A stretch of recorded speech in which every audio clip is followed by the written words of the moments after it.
Okay, well, thank you very much to Audley and to Sens for inviting me here to talk about my work on regeneration. And I've spent a lot of my career studying organisms that do regenerate, and here's an example of one, the axolotl, a salamander, and trying to relate that, trying to understand how it does it, and then trying to see if we can use the knowledge that we've gained in order to induce regeneration in non-regenerating mammals. First, I'd like to consider whether this is a fanciful title or not. Is this a reasonable way of progressing in order to find a cure for aging? And I think it is, because one of the greats of limb regeneration, a chap called Richard Goss, first made the comment that if everything regenerated, there would be no death. And that's absolutely true when we consider invertebrates, such as Hydra, shown here, which asexually buds for its whole life, and along with planarians, can be cut up into 256 pieces, I think was the last count, and each produce a copy of itself. And so this really is immortality. These guys have been around for a long time, but this immortality concept was reintroduced a couple of years ago in the press when they discovered that a jellyfish could actually regress back through its cell cycle, shown here. It could regress back to the medusa and the polyp stage, undergoing a process of transdifferentiation, or dedifferentiation as it's also known. And this became known as the real concept in immortality. So, unfortunately, we're not as adept as these organisms at being able to transdifferentiate. In fact, we've given up immortality for the sake of sex, because we become sexually reproducing organisms. So I guess it's a fair exchange depending upon how your life's been. But we have not given up the ability to regenerate, because although mammals have, salamanders have not. And these guys are absolutely incredible at their abilities to regenerate, and they're a reasonable organism for study. In fact, I can't think of any organ in its body that does not regenerate, and here's just a quick list that came off the top of my head: heart, brain, lower jaw, limbs, guts, skin, spinal cord, peripheral nerves, tail, lens, retina. And so it's reasonable, as I said, to study these mechanisms to see if we can extrapolate that to understanding why mammals can't do it and to try to induce it. And we've had some success in that, which I'd like to tell you about. Here, just to introduce the subject, I'm currently working on brain regeneration. Here's the brain of an axolotl. This is the forebrain, midbrain, hindbrain. You can cut out large parts of the optic tectum, it'll regrow. You can cut out the entire telencephalon or forebrain and it'll regrow. We just cut out these little segments of telencephalon and try and understand how it can do that. Here's just a very brief time course. After a week, it's still, the right telencephalon shown here is still open. Day 12, by coming up to 3 weeks, it's looking pretty healthy. And 4 weeks, by 5 to 6 weeks, the telencephalon has completely repaired. All those axonal projections in that area that you've cut out have completely regenerated, and it's a fully functional forebrain yet again. So we've also spent a lot of time studying limb regeneration, and understanding that has led us to some ability to be able to induce regeneration in mammals, which I'll come on to.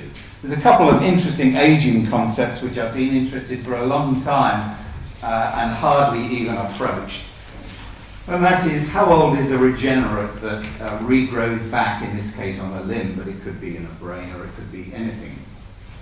If this was the age of the host animal, it wouldn't be very useful. If it's a new organism, if it starts at day 0, it will be very interesting, but it's very difficult to work out how to actually do that.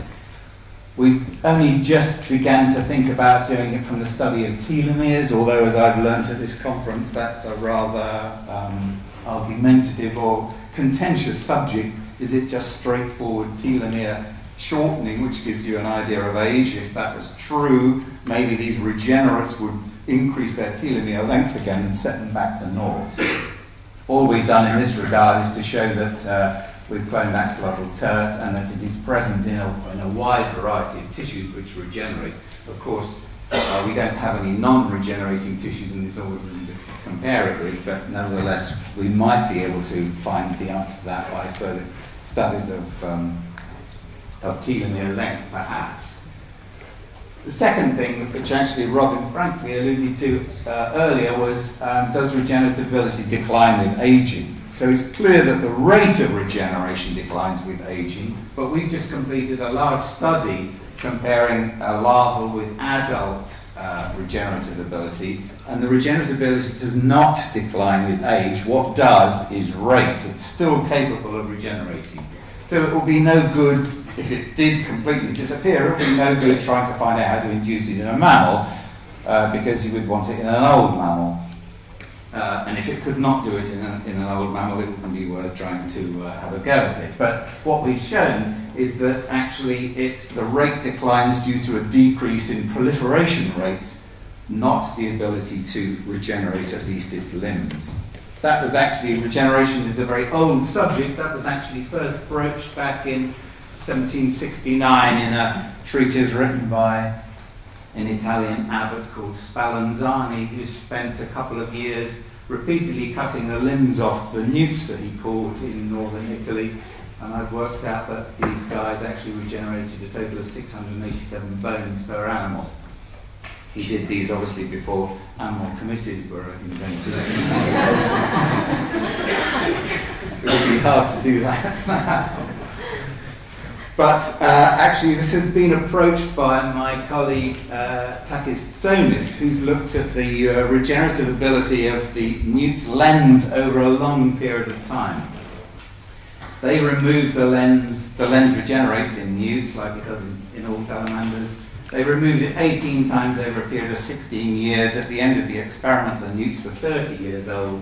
And they analysed the structure of every one of these regenerates. And they came to the conclusion that the last regenerate, the 18th regenerate, was identical in its profile of genes determined by PCR and its structure determined by EM as its first. So that's all good news for trying to induce regeneration in mammals. Okay, let me tell you a couple of things that we've learned about limb regeneration already before I move on to the stuff that we've been more recently doing. So the conclusion from this is that if you should still be able to regenerate if you can induce it in mammals, even if you're an old mammal, like myself. So what have we learned from axolotl that's translatable to mammals? So let's just look briefly at the process of limb regeneration after amputation in newts or these axolotls. Wound healing is very rapid and closes over the wound very quickly, and so there's minimal blood loss. The next thing that happens is that because the epithelium, the naked epithelium, is attached to the mesenchyme, there's no dermis in between, the epithelium starts to signal to induce dedifferentiation of the cells. And so that cells of the stump, the cartilage, the muscle, all begin to dedifferentiate.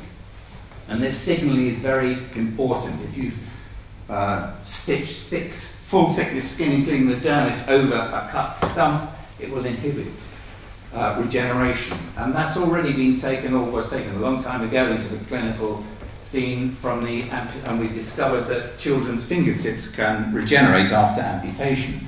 So prior to the 1970s, when this was first proposed in Sheffield, surgeons used to cosmetically stitch up children's amputated fingertips so that it would look good. After this after a surgeon called Illingworth realized that this was happening in newts, she decided not to stitch the ends of children's fingertips and just leave them. And it turned out that they would regenerate, and that's quite a widespread thing that's now current in clinical practice. You just leave these to regenerate. So here's the process of dedifferentiation. You start to return to embryonic characters. Maybe you turn these into stem cells. in modern parlance. The cartilage dedifferentiates, the muscle dedifferentiates, loses its structure, and here you can see the loss of alcium blue staining due to dedifferentiation. And a structure called a blastema is generated, which is, we would now call these perhaps stem cells, which is a rapidly proliferating group of cells which replaces all that tissue. So we can ask, is there any transdifferentiation, like in that jellyfish example? They can completely change their phenotype. Is there any change of phenotype undergone during limb regeneration? And in collaboration with a group in Dresden led by Eli Tanaka, we've shown that that clearly does happen. So these salamanders have entered the molecular age. We can make transgenics. Here's a GFP transgenic salamander. Here's axolotl. Here's a white one. You can also transplant tissues very nicely between these organisms. They don't have huge rejection problems. And you can also swap GFP embryonic tissues between GFP and white and make all kinds of chimeras you want. If you now make these chimeras between different tissue types in the limb and then amputate the limb and ask which tissue makes which tissue type, you find out that actually muscle only makes muscle, and that's exactly what happens in the mammalian example of muscle regeneration. It can only make more muscle of itself. Epidermis makes more epidermis. But these, by exchanging tissues in this way between GFP and white, we found that it's the dermal fibroblast that actually behaves like a stem cell, and it can transdifferentiate between different cell types. So a dermal fibroblast can, for example, make more of itself. It can also make cartilage, more dermis. It can make more fibroblasts, but it can't make muscle. So there are a considerable amount of transdifferentiation going on during this process of limb regeneration, which makes that whole idea from the jellyfish more relevant to higher organism regeneration. We can see this transdifferentiation. So it's reasonable, therefore, to suggest we might be able to learn something and stimulate mammalian regeneration. And the most that my group and I have over the years learnt is concerning the role of this molecule called retinoic acid in limb regeneration, and we've been able to stimulate regeneration in mammals using this molecule, which we discovered about its properties in limb regeneration in the first place. So just a brief slide on what exactly this is. Well, we all use it and we all have it. It's the active, bioactive molecule from vitamin A. So we're all using and eating vitamin A regularly, which is known as retinol. It gets dehydrogenated into retinaldehyde and then to retinoic acid. This is a very potent molecule, which is the active form of vitamin A. It gets taken into the nuclei of cells that require it, where there are retinoic acid receptors present sitting on the upstream elements of genes. When retinoic acid enters, gene transcription is switched on in these cells. So it's an important natural molecule used for, in this case, regeneration. So I was interested in this time when I first discovered the effects of this on the positional nature. This is still a completely understood process. If you cut the limb off through the humerus, you grow back exactly what you cut off. If you cut the limb off through the radius and ulna, you grow back exactly what you cut off. So the cells at the amputation plane must know where they are in the limb. It's this concept of positional information. And so here, for example, is a control animal where you cut off just through the carpals and it grew back perfectly. So I discovered that if you treat with retinoic acid, this active molecule, you could actually completely change the positional nature of these cells to fooling them into thinking they were back here at the shoulder. And you generate a complete full limb from that amputation plane and therefore get two limbs in parallel. It also worked, just in passing, on tadpole tails. So if you've ever lopped off the tail of a tadpole in your garden ponds, you'll know that it regenerates very quickly in 7 days. If you treat with retinoic acid, it now comes back with up to 9 hind limbs instead of the tail tip. So it's a powerful gene-acting, switching on all kinds of interesting gene molecules. it turned out that this was just not a freaky thing, but it was actually crucially involved in regeneration itself. So if you inhibit the production of retinoic acid by inhibiting those enzymes which make it, that I told you about, it stops regeneration, limb regeneration altogether. And other workers in regeneration showed that this was exactly the same in all of these regenerative phenomena. For example, as I said earlier, the axolotl can regenerate its heart. You cut off a piece of heart, the cardiomyocytes dedifferentiate, proliferate, redifferentiate back into cardiomyocytes. The first thing that the epicardium does is to upregulate the enzyme that makes retinoic acid.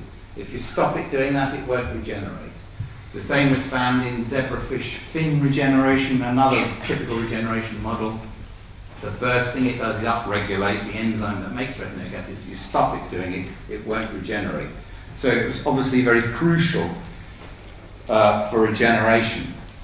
And so the concept emerged from these and many other studies that what you need to do to regenerate is to redevelop all over again.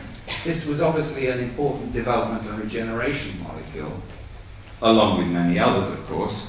And so the idea that developed that if you can, the reason you might not be able to regenerate as a mammal is because you can't upregulate your developmental pathways, and all you need to do is kick some of those pathways back into action.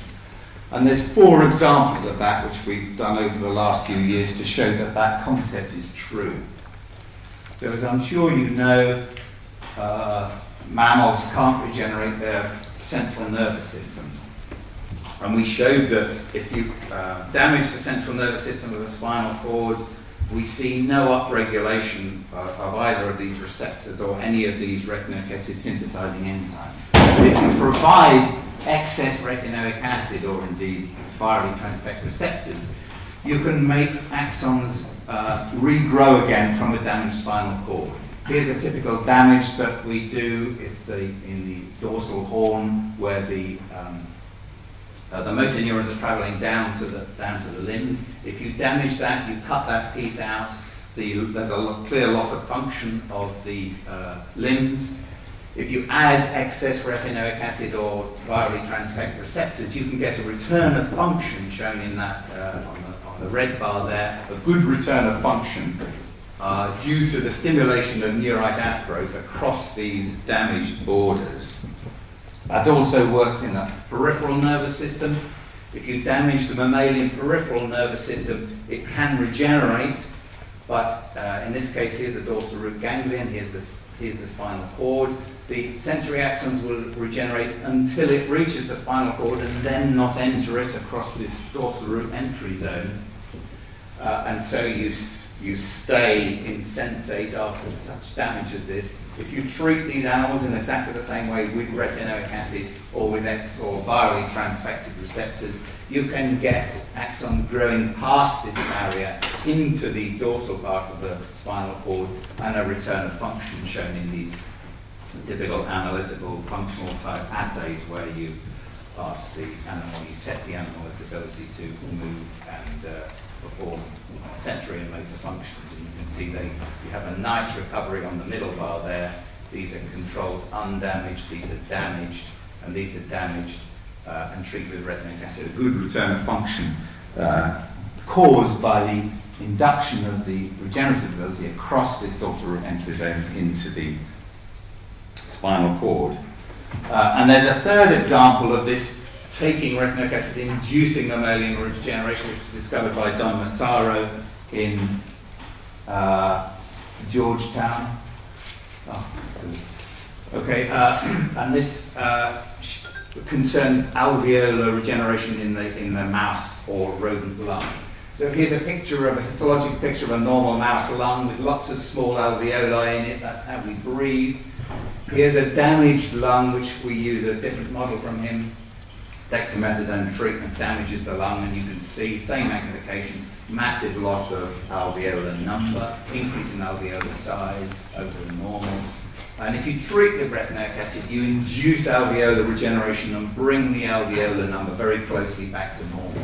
So there's a regeneration phenomenon of alveolar number going on here, and that clearly is being taken forward as a treatment for smoking mice. Okay, and the fourth example I want to give you is highly relevant to aging because it concerns Alzheimer's disease. So as part of a general understanding of what retinoic acid does in a mammal, we took a bunch of rats and deprived them of retinoic acid. That's very easy. You just take retinol, the vitamin A, out of their diet. And these animals all turned out to have Alzheimer's disease.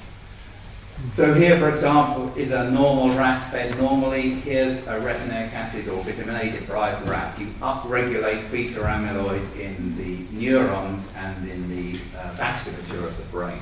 And these animals, quite frankly, when we got all the vets to look at them, the vets, of course, wanted us to kill them all.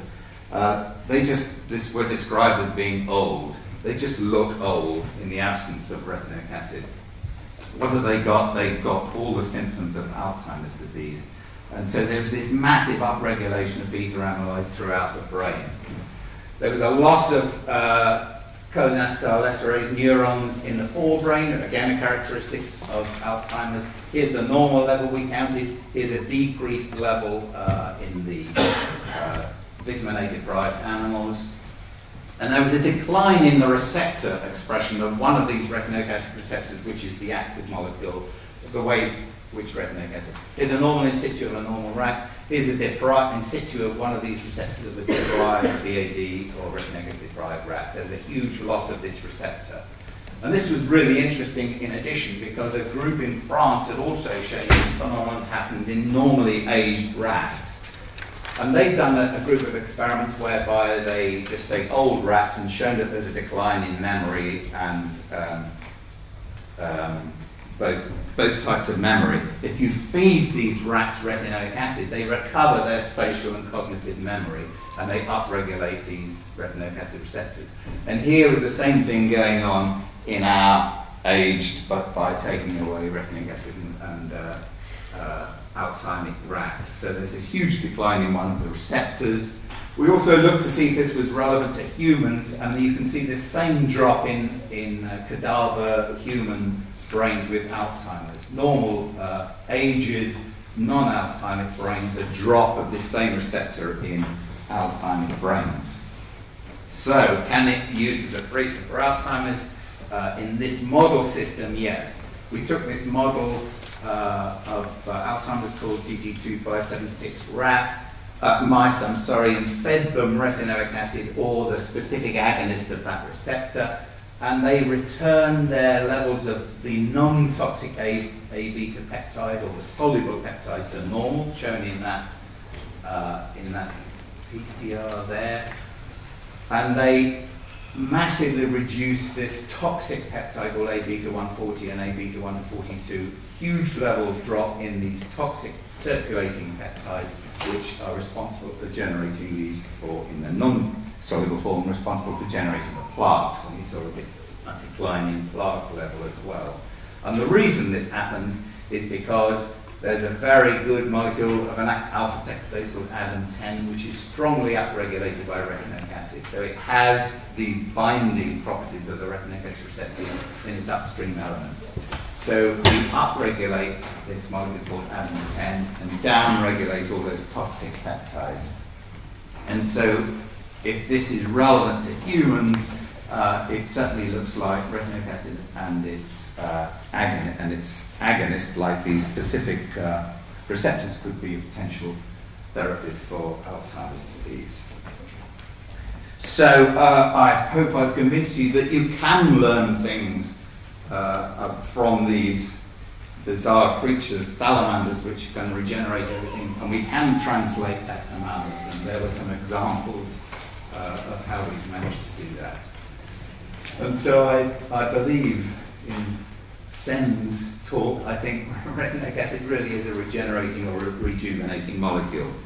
Anybody involved in the cosmetic industry will not be surprised by this. For a long time, retinol, the inactive form of retinoic acid, has been put on. You do that if you buy a L'Oreal product, you now rub retinol, the inactive form, on your skin for the whole time. And here's a lady who promotes those products, who's said to be only 60, but that must be bullshit.